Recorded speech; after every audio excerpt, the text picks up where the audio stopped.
Bueno, en este video vamos a ver el tema de energía de formación y secciones tubulares. Primero vamos a plantear lo que es el trabajo de formación. En esta imagen vemos que el trabajo externo va a ser el área bajo esta curva. Entonces, al ser un triángulo, el trabajo externo va a ser 1/2 de T por phi. Ahora vamos a suponer todas estas cantidades constantes. Entonces, el trabajo externo lo vamos a poder reescribir, teniendo en cuenta que phi es T por L sobre G por IP, y reemplazando en esta ecuación de acá, o sea phi por esto, vamos a obtener esta ecuación de acá. Ahora, poniendo todo en función de phi, de esta ecuación despejo t, entonces puedo poner toda la ecuación en función de phi, ¿no? Ahora vamos a plantear lo que sería el trabajo interno. Vamos a mirar este dibujo de acá. El trabajo interno se va a definir como P, que va a ser una fuerza así, por el corrimiento este de acá, que se define como delta Bx. ¿Qué pasa? Nosotros acá tenemos una tensión tangencial y tenemos un ángulo que se llama gamma. ¿Qué tengo que hacer? Tengo que pasar esta tensión tangencial a fuerza, y nosotros sabemos que la tensión tangencial es fuerza sobre área. Entonces, si yo quiero pasar la tensión tangencial a fuerza, simplemente paso el área multiplicando. Entonces me queda que la tensión tangencial por área es igual a la fuerza. Pero ¿qué pasa? Como es una tensión tangencial, ¿cuál va a ser el área? Esto está en 3 dimensiones, este cubito, ¿no? Entonces mi profundidad es de z. Entonces el área en donde actúa esta tensión tangencial va a ser di por dz, que es la profundidad, ¿no? Imaginemos el cubito.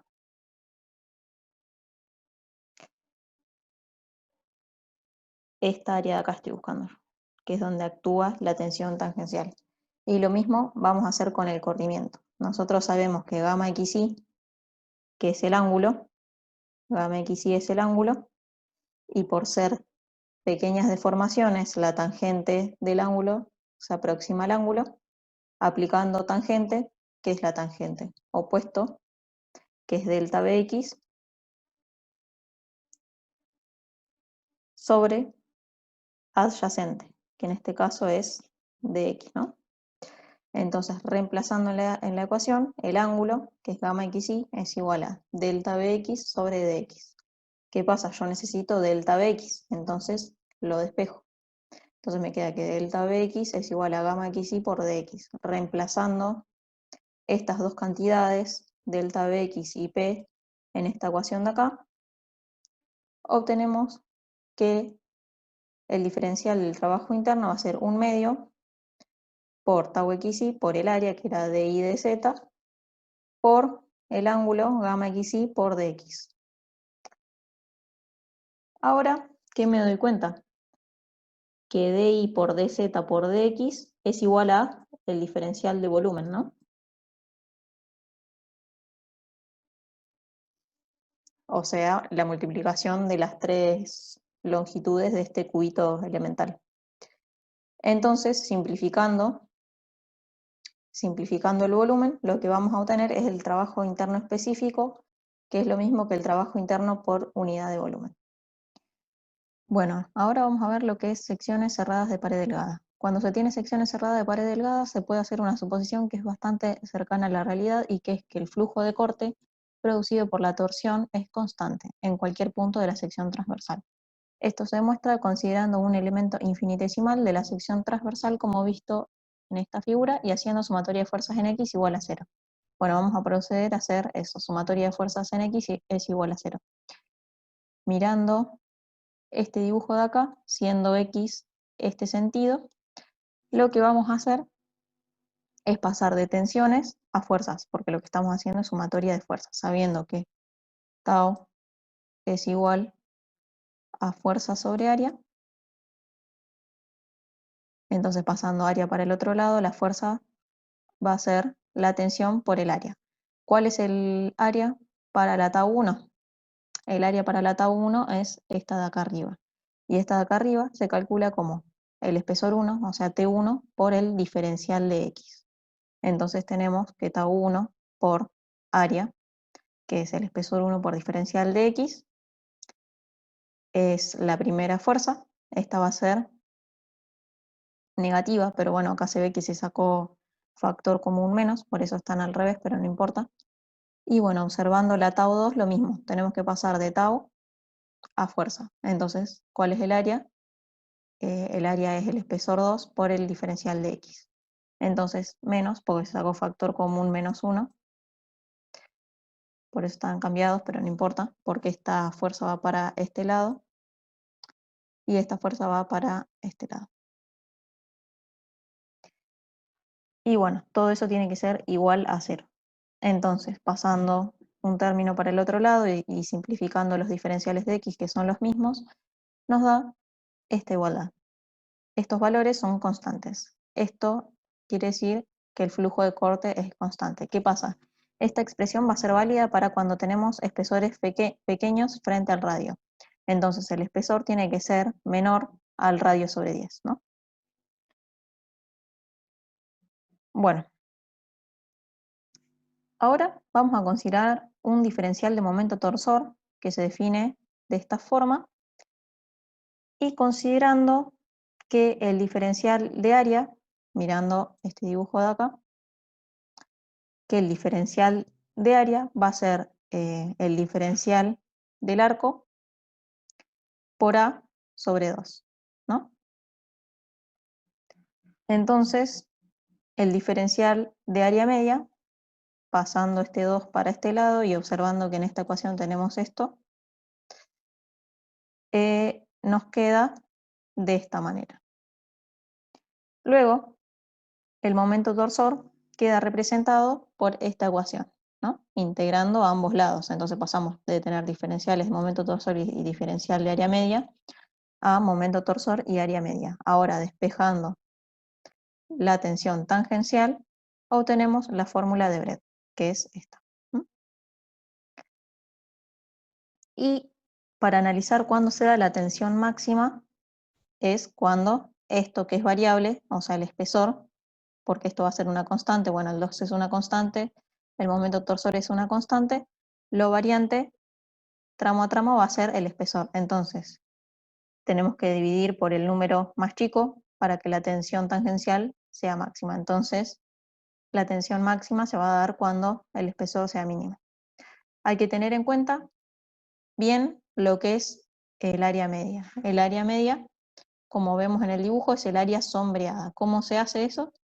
Tenemos la sección de lo que es el espesor, lo dividimos en 2. Y ahí pasamos una línea, ¿no? En todo lo que sería la mitad del espesor. Este círculo que quedó definido después de pasar la línea por el medio vendría a ser lo que es el área media.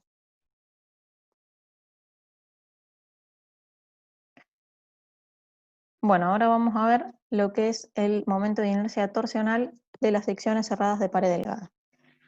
A partir de que el trabajo externo de deformación de un momento torsor es este, como vimos en la primera diapositiva, y el trabajo interno va a ser este, y sabiendo que gamma, que era el ángulo, es igual a tau sobre G, y reemplazando aquí, vamos a tener esta expresión.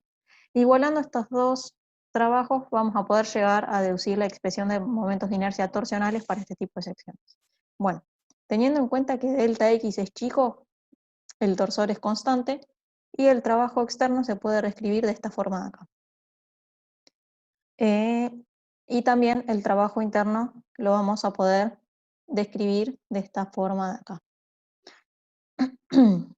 Ahora, igualando estas dos expresiones, del trabajo externo y del trabajo interno, y simplificando los términos que son iguales, nos queda esta expresión de acá, ¿no? Y observando esta expresión, hay varias cosas constantes. Lo que es variante va a ser este diferencial y t. Entonces, sacando todas los otros valores afuera, nos termina quedando expresado de esta manera. Ahora, despejando de esta ecuación, tita, simplemente pasando el torsor para el otro lado, nos queda esta expresión. O sea, se simplificó el t cuadrado y nos quedó esto de acá.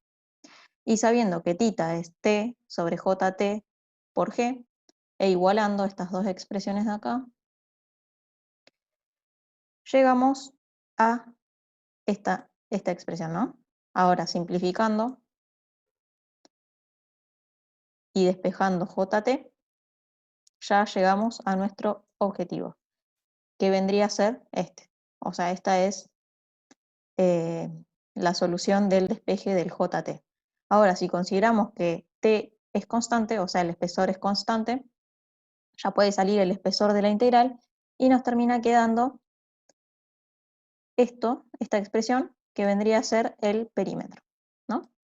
Hay que tener en cuenta algo importante, que el perímetro va a ser como una especie de perímetro, pero medio, digamos. Observen la cota de acá, que pasa por el medio del espesor, ¿no?